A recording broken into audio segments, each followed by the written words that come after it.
અને આમાંથી દૂધ ખૂટ્યું નહોતું, બરાબર.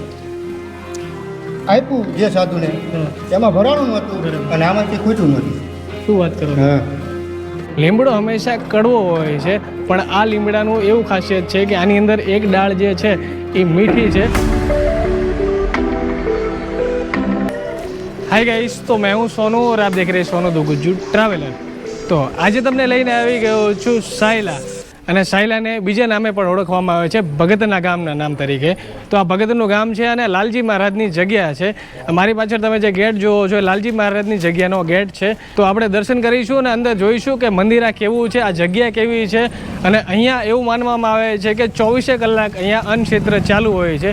તો આપણે એ પણ જોઈશું કે અન્નક્ષેત્ર કેવું છે ગાઈ. તો ચાલો અંદર લઈ જાઓ તમને અને આ જગ્યા બતાવો તમને. ચાલો.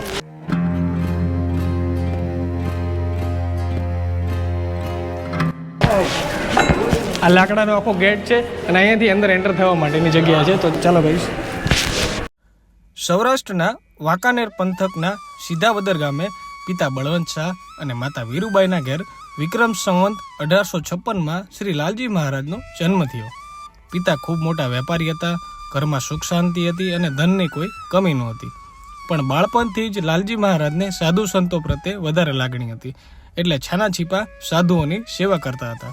પ્રાથમિક ભણતર પૂરું થતાં પિતાએ કાપડની દુકાન કરી અને લાલજી મહારાજને ત્યાં બેસાડી દીધા. પણ લાલજી મહારાજને સાધુ સંતોની સેવામાં મન હતું, એટલે દુકાનમાં કંઈ ખાસ ધ્યાન દેતા નહોતા.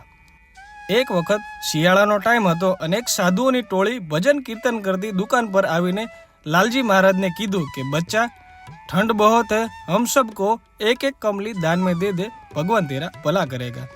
પછી તો સાધુઓને જોઈને લાલજી મહારાજથી રહેવાયું નહીં.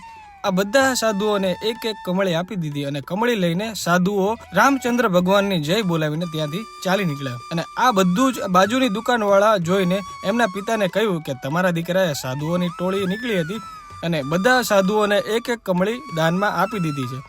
આવું સાંભળીને પિતા લાલજી મહારાજને બોલાવીને ધોલ ધપાટ કરી અને કીધું કે પેલા બાવાઓને કેમ કમળી આપી દીધી. પછી તો લાલજી મહારાજે કીધું, શેની કમળી અને શેનું દાન, મેં કશું નથી આપ્યું. આવું ખાતરી કરવા માટે પિતાએ દુકાનમાં તપાસ કરી. ત્યાં તો બધી જ કામળી ત્યાં ને ત્યાં જ હતી. પછી તો પિતા બધા વચ્ચે મોઠા પડ્યા અને બાજુવાળા દુકાનને ઠપકો આપે છે એટલી જ વારમાં દુકાનદાર બળવંત શાહ અને સાધુની જમાવટ પાસે લઈ ગયા. અને બધા જ સાધુઓ પાસે એક સરખી કામળી જોતા બળવંત શાહે કીધું કે બાપુ, આ એક સરખી કામળી તમે ક્યાંથી લાવ્યા? તો महंते કીધું કે सिधावदर गामे एक लाला नाम का हमारा भक्त है, उसने हम सब की मांग सुनते ही हम सबको एक एक कमली दान में दे दी. વિચાર આવ્યો કે દુકાનમાં કમળીઓ એમને પડી છે અને આ કમળીઓ મારી દુકાનની છે, તો આ કમળીઓ ક્યાંથી આમની પાસે આવી? આવો વિચાર મગજમાં આવતા સાધુને પૂછે છે કે સાધુ, આ શું થઈ રહ્યું છે? મને કશું સમજાતું નથી, મને સમજાવો. તો સાધુએ કીધું કે બેટા, तेरा बेटा जो है वो धर्मा अवतार है और जूनागढ़ में नरसिंह मेहता का अवतार है और वो लोगों को भक्ति बताने और सबको तारने के लिए आया है. પછી તો પિતાને સમજાઈ ગયું અને આમ ને આમ સમય જતા જતા પિતાએ પછી લાલજી મહારાજને ભક્તિ અને દાન ભેટમાં કોઈ દિવસ રોકટોક કરતા ન હતા. આમ સમગ્ર પંથકમાં લાલજી મહારાજની ભક્તિ કીર્તન સાંભળીને અનેક ભક્તો તેમના દર્શન કરવા માટે આવતા હતા અને સત્સંગનો લાભ લેતા હતા. એક વખત સાયલા ગામના ઠાકોરે પોતાના ઘરે ત્યાં પધારવા માટે આમંત્રણ મોકલ્યું. એમ કહેવાય છે કે ઠાકોરને બ્રહ્મ રાક્ષસ વળગેલો હતો. ઠાકોર જમવા બેસે એટલે એમને ભોજનમાં લોહી અને માંસ દેખાતું હતું. આવું દેખાવાથી રાત્રે ઊંઘ પણ નહોતી આવતી. ઠાકોરે લાલજી મહારાજને પોતાનું દુઃખ જણાવ્યું. દુઃખ જાણતા લાલજી મહારાજે સૌ સંતોના ચરણ ધોઈ અને ભોજન પર ચરણામૃત છાંટ્યું અને જમવાનું કહ્યું. એટલામાં જ ભોજનમાં કોઈ વિકૃતિ દેખાણી નહીં અને રાતવાસો કરી ભજન કીર્તન કરી બ્રહ્મ રાક્ષસને બોલાવ્યો અને સંતોનું ચરણામૃત પાઈને તેનો ઉદ્ધાર કર્યો. તેથી સાયલાના ઠાકોરે ખૂબ આગ્રહ કરીને સંત લાલજી મહારાજને જમીન દાનમાં આપી અને જગ્યા બાંધી આપી અને મંદિરનું નિર્માણ કરી અને સદાવ્રત ચાલુ રાખ્યું. ટહુકો હરિનો ટહુકો. ત્યારથી આ સાયલા લાલજી મહારાજનું સાયલા કહેવામાં આવે છે અને ભગતના ગામથી ઓળખવામાં આવે છે. ગાઈઝ, આપણે એવી અદ્ભુત જગ્યાએ આવી ગયા છીએ ને એવા અદ્ભુત કક્ષની અંદર આવી ગયા છીએ જ્યાં લાલજી મહારાજ જે વખત ઉપસ્થિત હતા ત્યારથી લઈને અત્યાર સુધીની એમની જેટલી પણ વસ્તુઓ છે એ બધી વસ્તુઓ અહીંયા પડી છે. તમને બતાવું, આ તમે જોઈ શકો છો. શું છે આ વસ્તુ? આ લાલજી મહારાજના ચરણ પાદુકા છે. બરાબર. આ શરણાઈ છે. બરાબર. આ તુંબડું છે એમનું. તુંબડું. હા, આ બી તુંબડું. આ તુંબડું છે. અને આમાંથી દૂધ ખૂટ્યું નહોતું. બરાબર. આપ્યું જે સાધુને એમાં ભરાણું નહોતું અને આમાંથી ખૂટ્યું નહોતું. શું વાત કરો છો? હા. એવું કેવું છે કે આ તુંબડાની અંદર દૂધ હતું, જે દૂધ ખૂટ્યું નહોતું. આ તુંબડું આટલું નાનું છે પણ એની અંદરથી ઘણું બધું દૂધ નીકળ્યું હતું એવું કહેવામાં આવે છે. આ મોટું નગારું છે. આ અન્ન ક્ષેત્ર માટે જેટલી પણ રસોઈ કે જે પણ અનાજ દળાતું હતું એ અનાજ આની અંદર આ દળાતું હતું. તમે જોઈ શકો છો કેટલી મોટી છે અને પથ્થરની છે આ ઘંટી. તમે જુઓ આ આખા મંદિરની અંદર આ એક અદ્ભુત વસ્તુ છે. તમને બતાવું, આ પ્રસાદીના કુડલા કહેવામાં આવે છે અને એવું માનવામાં આવે છે કે આની અંદર જેટલી પણ પ્રસાદી તમે નાખો છો અને જ્યારે પણ આને પ્રસાદીની અંદરથી આની અંદર કાઢવામાં આવે છે ત્યારે આ પ્રસાદી દરેક ભક્તજનોને પહોંચી જાય છે તો પણ ખૂટતી નથી. એટલી બધી પ્રસાદી આની અંદરથી નીકળે છે.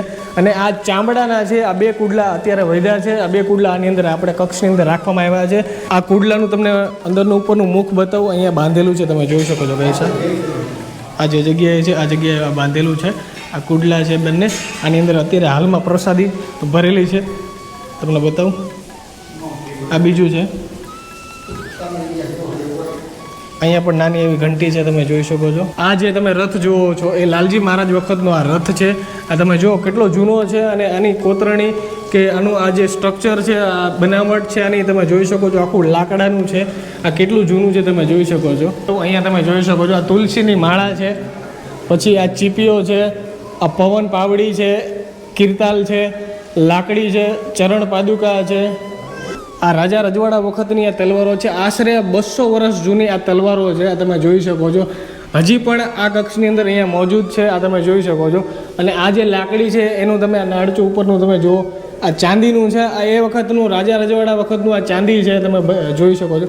ગઈશ આને તો હું લાકડી સમજતો હતો પણ આ લાકડી નથી, આ ગુપ્તી છે. આ તમે જો એ વખતની આ ખાલી તમને લાકડી જેવું લાગે છે પણ આ લાકડી છે ને. આ ઉપરથી તમે જો આ ખુલે છે અહીંયાથી.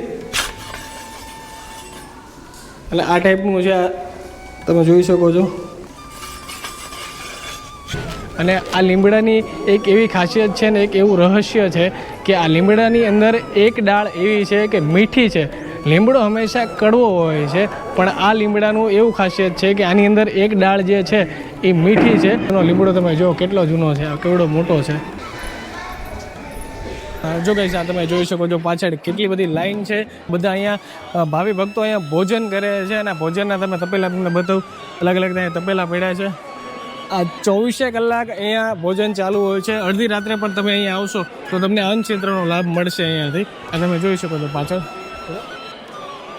અન્ન ક્ષેત્રમાં તમે જોઈ શકો છો ભાત છે, પછી દાળ છે, બટેકાનું શાક છે અને શીરો છે. કેમ છો ભાઈ? મજામાં? મજામાં હો. શું નામ છે તમારું? મારું નામ કરશનભાઈ. ક્યાંથી આવો છો? માલનપુરથી. માલનપુરથી. કેટલું આગું છે અહીંયાથી માલનપુર? રાણપુર તાલુકા 40 કિલોમીટર. 40 કિલોમીટર. આ ભાઈ 40 કિલોમીટરથી અહીંયા લાલજી મહારાજની જગ્યાએ આવ્યા છે અને અત્યારે અન્ન ક્ષેત્રનો લાભ લે છે. બધી કોણ કોણ આવ્યા છો તમે? અમે આપણા 6 જણા છીએ. આખું ફેમિલી લઈને આવ્યા? ભાઈબંધો આવ્યા છે. ભાઈબંધો આવ્યા? ભાઈબંધો. સ્પેશિયલ ખાલી લાલજી મહારાજની જગ્યાએ પગે લાગવા માટે? પગે લાગવા આવ્યા છીએ. ભાઈ આ સ્પેશિયલ ખાલી લાલજી મહારાજની જગ્યાએ પગે લાગવા માટે આવ્યા છે અને વાગ્યા છે અત્યારે બપોરના 1 અને અન્ન ક્ષેત્રનો લાભ લે છે. ભલે ભલે જમો તમે તારે.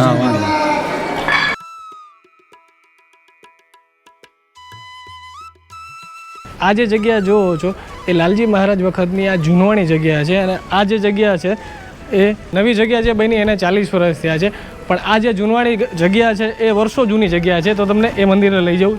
આ છે જૂનું સ્થાનક લાલજી મહારાજનું. અહીંયા લાલજી મહારાજ બિરાજમાન છે. તમને બતાવું. આ એમની ગાદી છે અને અહીંયા રામ લક્ષ્મણ જાનકી છે એ પણ તમને બતાવું. એ જોઈ શકો છો. રામ લક્ષ્મણ જાનકીની બાજુમાં શેષ નારાયણ ભગવાનનું મંદિર છે. આ તમે જોઈ શકો છો. એમની પ્રતિમા આવી છે ગાઈસ, તમે જુઓ. તો સાયલા જ્યારે પણ આવો તો આ મંદિરની મુલાકાત લેવાનું ભૂલશો નહીં ગાઈસ.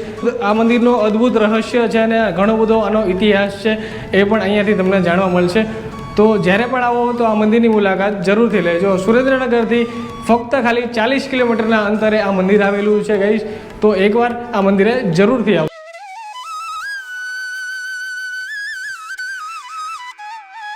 તો ગઈ આ ઉતારા માટેની જગ્યા છે અને જે પણ ભક્તો બહારથી આવે છે, બહારગામથી આવે છે કે ક્યાંય દૂરથી આવે છે એના માટેની અહીં ઉતારાની વ્યવસ્થા છે. તો આ ભાઈને પૂછીએ કે અહીંયા કેવી વ્યવસ્થા છે. શ્રદ્ધાળુ લોકો અહીંયા આવે ત્યારે સવારમાં આવે, અહીંયા રોકાવે, સ્નાન બાન કરીને સવારની આરતીમાં અહીં જાય. એમની માટે રહેવાની સુવિધા, સવારમાં ચા પાણી બધું જ અહીંયા મળી જાય. બધું વસ્તુ મળી જાય. બધું જ મળી બહારગામથી કોઈ પણ વ્યક્તિ આવે તો અહીં દૂર દૂરથી આવે, અમદાવાદથી આવે, વડોદરાથી આવે, ગાંધીનગરથી આવે, બધાને પૂરતી કમ્પ્લેટ સગવડ મળી રહે છે. બરાબર. અને આપણે આ જે જગ્યા આ કેટલા વાગ્યા સુધી ખુલ્લું હોય છે આજે? આ તો કોઈ બી ગમે ત્યારે કોઈ મહેમાન આવે તો અડધી રાતે ખખડાવે તો ખોલી દેવામાં આવે. કઈ આ અદ્ભુત વસ્તુ કહેવાય કે અડધી રાત્રે પણ કોઈ પણ શ્રદ્ધાળુઓ અહીંયા દર્શન કરવા માટે આવે છે. તો આ ઉતારાની જગ્યામાં જ્યાં પણ આવે છે તો અહીંયા અડધી રાત્રે પણ એમને અહીંયા સ્થાન ગ્રહણ મળી શકે છે. અને અહીંયા સ્નાનની પણ વ્યવસ્થા છે, જમવાની પણ વ્યવસ્થા છે અને નાસ્તાની પણ વ્યવસ્થા, ચાય નાસ્તાની પણ વ્યવસ્થા છે. બીજું શું કે તમે કેટલા ટાઈમથી છો અહીંયા ભાઈ? હું અહીંયા 6-7 વર્ષથી છું. 7 વર્ષથી અહીંયા છો. અને તમે શું કરો છો અહીંયા? હું અહીંયા સેવા જ કરું. સેવા કરો છો ભાઈ. આ 6 થી 7 વર્ષથી અહીંયા ભાઈ સેવા કરે છે. તો સારું એવું કામ કહેવાય. અને આ તમને જગ્યા બતાવો, આ જગ્યા કેટલી વિશાળ છે અને કેટલા બધા અલગ અલગ કક્ષ છે તમે જોઈ શકો છો ગાઈસ. તો તમે પણ બહાર ગામથી આવો તો આ ઉતારાની જગ્યા પણ અહીંયા અડધી રાત્રે પણ અહીંયા તમને સ્થાન મળી શકે છે. અને અડધી રાત્રે પણ અહીંયા વિશ્રામ તમે કરી શકો છો. અલગ અલગ કક્ષ છે એની અંદર તમને અહીંયા વિશ્રામથી માંડીને નાસ્તો, ચા પાણી અને સ્નાનની પણ અહીંયા વ્યવસ્થા છે. તો જ્યારે પણ આવો તો આ ઉતારાની જગ્યામાં રોકાજો ગાઈસ.